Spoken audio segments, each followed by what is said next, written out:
chances are you might have a bit of a love-hate relationship with carbs, specifically in this case, bread, right? We like our bread. Sometimes we feel guilty, but how could you enjoy it without all that guilt? What about going with whole wheat sourdough?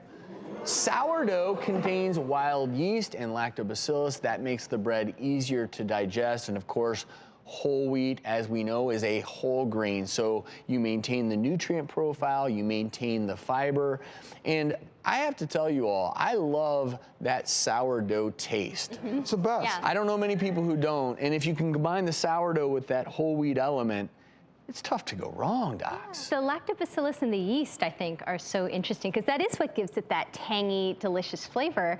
And what I thought was so interesting looking in the science of this is what they do is they neutralize something called phytic acid.